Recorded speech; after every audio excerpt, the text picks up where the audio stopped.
नमस्कार, आप देख रहे हैं द आज़ाद आवाज़ और मैं हूं आपके साथ आस्था गुप्ता। जैसे कि द आज़ाद आवाज़ के सभी दर्शक जानते हैं कि आज़ाद आवाज़ आए दिन किसी न किसी से आपको रूबरू कराता रहता है। ऐसे में ही आज एक नई शख्सियत, नया चेहरा राजदीप सिंह राठौर जी हमारे साथ मौजूद हैं। राजदीप सिंह जी, आपका बहुत बहुत स्वागत है हमारे बहुत चैनल बहुत में। धन्यवाद आपका। अच्छा सर, आप नए अभी पार्टी में आए हैं, किन मुद्दों को लेकर आप पार्टी में आए हैं? चूँकि आपको ज्ञात होगा कि राजनीति में राठौर परिवार हमेशा से सक्रिय रहा है जी। और हम लोगों का पार्टी कांग्रेस पार्टी ही नहीं बल्कि कांग्रेस परिवार के हम लोग ताल्लुक़ रखते हैं। आज से अगर 30 साल पहले से देखे जाए तो कांग्रेस पार्टी से ही राठौर परिवार ने ताल्लुक़ रखा है।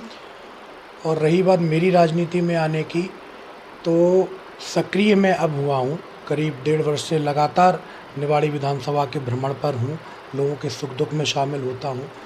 और इससे पहले अगर हमारे परिवार में राजनीति में कोई सक्रिय रहा है तो वो सिर्फ मेरे दादाजी स्वर्गीय बृजेंद्र सिंह राठौर जी सक्रिय रहे हैं। और उनके जाने के बाद चूँकि जब पृथ्वीपुर विधानसभा अलग बन गई और निवाड़ी विधानसभा अलग हो गई, तो जिन्होंने निर्दलीय रूप में भी भारी मतों से जीतने का काम किया है निवाड़ी विधानसभा से, उनके जाने के बाद लगातार 15 वर्षों से कांग्रेस की हालत बहुत ही नीचे गिरती जा रही है।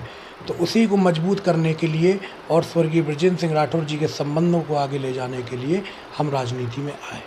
अच्छा, अब तक ऐसा क्या हुआ कि आपको इतना टाइम लग गया राजनीति में प्रवेश करने के लिए? एक्चुअली हम जॉब में थे और मेरा जो करियर शुरू हुआ था वो बीटेक इंजीनियरिंग से शुरू हुआ। उसके बाद मल्टीनेशनल कंपनीज़ में आईटी सेक्टर में मैंने अपनी सेवाएं देने का काम किया है। उसके बाद मेरा बैकग्राउंड, मैं स्विच करके एडवर्टाइजिंग बैकग्राउंड में आ गया। मैंने अखिलेश यादव जी के लिए, यूपी समाजवादी गवर्नमेंट के लिए हमने कैंपेनिंग करने का भी काम किया था। फिर जब हम अपने क्षेत्र में वापस आए और यहाँ के परिवेश देखे कि गरीब किसान, हमारा युवा वर्ग, जो कि आजकल सबसे अहम मुद्दे चल रहे हैं, तो युवा पीढ़ी कहीं ना कहीं भटक रही थी और शिक्षा के अभाव के कारण यहाँ पर दर बदर बच्चे और युवा साथी बुरी आदतों में लगकर अपना समय बर्बाद कर रहे थे। और जो युवा पढ़ाई लिखाई करके भी आगे बढ़ रहे हैं उनको भी कोई रोज़गार नहीं मिल रहा था। तो इन तमाम ऐसे कई तमाम मुद्दों को देखते हुए हमने सोचा कि सामाजिकता के नाते हम राजनीति में प्रवेश करें। अभी राजदीप जी, आप मध्य प्रदेश से निवास करते हैं। मध्य प्रदेश में भी पृथ्वीपुर में उपचुनाव हुए थे, तो उपचुनाव में क्या आपको ऐसा लगा था कि सत्ता का दुरुपयोग हुआ था? वो पूरे मध्य प्रदेश बल्कि पूरे भारत के सामने है कि पृथ्वीपुर विधानसभा में जो उपचुनाव हुआ है वो कैसे संपन्न कराया गया। सरकार ने अपना सत्ता का, अपनी पावर का दुरुपयोग किया। पूरे प्रशासन को एक पक्ष बनाकर और सामने वाले पक्ष के साथ चुनाव लड़ने का काम किया था। फिर स्थानीय चुनाव में क्यों कहीं ना कहीं कांग्रेस आज भी पीछे है? नहीं, आपने कैसे सोचा ये कि स्थानीय स्तर पर कांग्रेस पार्टी कमज़ोर है?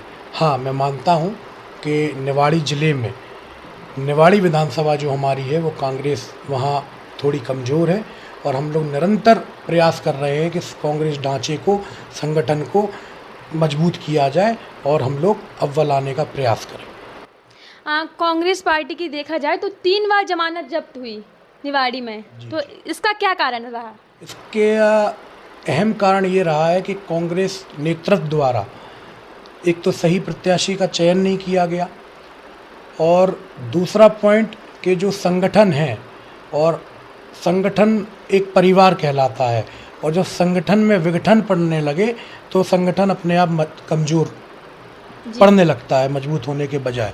तो यही कुछ मुख्य कारण रहे हैं जो कांग्रेस पार्टी 15 वर्षों से चौथे, पाँचवें और छठवें पायदान पर आती है। परंतु एक कर्मठ कार्यकर्ता के नाते, एक साधारण कार्यकर्ता के नाते, चूँकि स्वर्गीय बृजेंद्र सिंह राठौर जी ने कांग्रेस पार्टी को इतना मजबूत किया और उन्होंने अपने शरीर का खून के एक एक कतरा न्यौछावर कर दिया, जो और दमोह उपचुनाव विजय हासिल करके आए। तो देखा जाए तो वो कांग्रेस के एक कर्मठ सिपाही रहे। जब सरकारों की खरीद फरोख्त भी हुआ करती थी, फिर भी स्वर्गीय बृजेंद्र सिंह राठौर जी ने अपने आप को के मन को ना डगमगाने दिया और कांग्रेस से जुड़े रहे और कांग्रेस को हमेशा सकारात्मक दिशा में ले जाने का प्रयास रहा है। राजदीप जी, अगर पार्टी आपको मौका देती है, प्रत्याशी आपको बनाती है, आप किन मुद्दों को लेकर सबसे पहले जनता के सामने आएंगे? मेरा सबसे अहम मुद्दा रहेगा भ्रष्टाचारी का मुद्दा, क्योंकि हाल ही में जो हमारे निवाड़ी विधानसभा में और बल्कि संपूर्ण निवाड़ी ज़िले में जो राशन घोटाला हुआ है, वो देन किसी और की नहीं, भारतीय जनता पार्टी के जनप्रतिनिधि की है। और 33 करोड़ का राशन घोटाला मैं नहीं मानता हूँ कि ये बहुत ही उपलब्धि, जो भाजपा उपलब्धियाँ गिनाती रहती है, तो ये उपलब्धि तो है नहीं। और जनता इससे वास्तविकता में बहुत परेशान हो चुकी है, क्योंकि एक गरीब किसान को और एक गरीब मजदूर को राशन, वही एक राशन है जिस पे वो निर्भर रहते हैं, और वही अगर सरकार खा जाए और जनप्रतिनिधि खा जाए तो जनता क्या करेगी।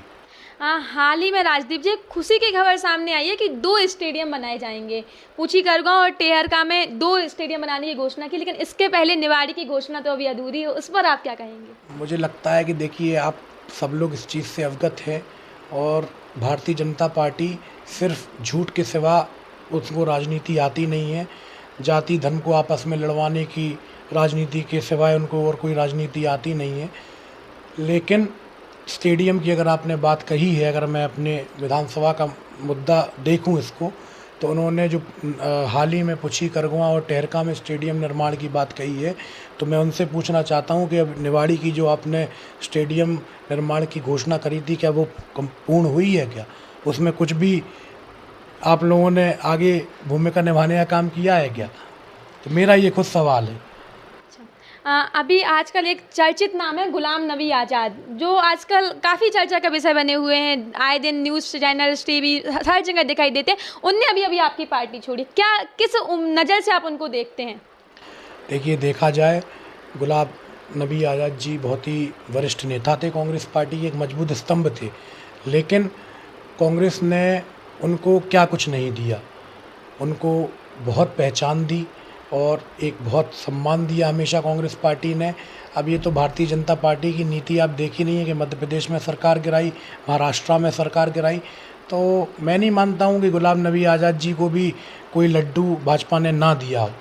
तो मुझे लगता है कि उन्होंने पार्टी के साथ अच्छा नहीं किया, लेकिन फिर भी हमारी और कांग्रेस पार्टी की शुभकामनाएं हैं गुलाम नबी आज़ाद जी के साथ। चलिए, आप हमारे चैनल के माध्यम से क्या संदेश देना चाहते हैं निवाड़ी की जनता को और दर्शकों को, क्या संदेश देना चाहते हैं? मैं सिर्फ सभी जनन को हम एक ही बात कहना चाहूँ कि हम आपके सुख दुख में निरंतर खड़े रहेंगे, और अगर कोई भी क्षेत्र के किसी भी गांव में अगर खुशहाली का माहौल होगा तो राजदीप सिंह राठौर उत्सव मनाने जाएगा, और अगर कोई भी दुखद घटना होती है तो राजदीप सिंह राठौर अपना दुख बांटने अपनी क्षेत्र की जनता के लिए 24/7 उपलब्ध रहेगा और खड़ा रहेगा। तो आज थे हमारे साथ राजदीप सिंह राठौर जी मौजूद थे। आपको उनसे ताल्लुक़ कराया, रूबरू कराया। ऐसे ही किसी न किसी प्रतिनिधि, प्रत्याशी या नए नेता से आपको रूबरू कराते रहेंगे। जुड़े रहिए हमारे साथ। नमस्कार।